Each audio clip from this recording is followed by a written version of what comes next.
Merchandising পজিশনে ফ্রেশারটা কিভাবে শুরু করবে? এটা কত সত্য দেখেন।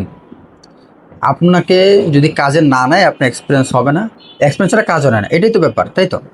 এখন আপনি যদি একদম ফ্রেশার হন, আপনার প্রথম হচ্ছে যেগুলো বেসিক নলেজ, যেমন হচ্ছে কমিউনিকেশন বিল্ড আপ করা, তারপর হচ্ছে আপনার স্যাম্পল সম্পর্কে জানা, তারপর হচ্ছে মার্চেন্ডাইজিং বিভিন্ন বেসিক আছে ওগুলো সম্পর্কে আপনার একটু নলেজ নেওয়া, পসিবল হলে কোথাও বিনা বেতনে ঢোকা বা কোনো ট্রেনিং সেন্টার থেকে আপনার ট্রেনিং করা, হ্যাঁ, যাতে বেসিক ইনফরমেশনগুলো বা বেসিক নলেজগুলো আপনার কাছে থাকে।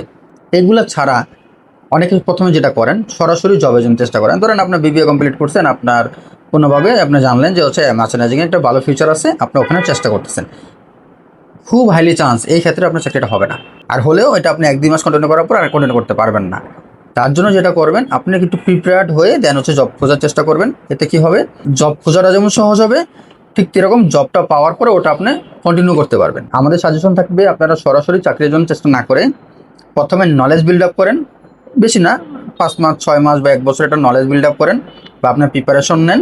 এর পাশাপাশি হচ্ছে আপনার নিজেকে চাকরির জন্য তৈরি করেন। আশা করি আপনার চাকরিটা খুব দ্রুত পাবেন। সকলের জন্য শুভকামনা রইল।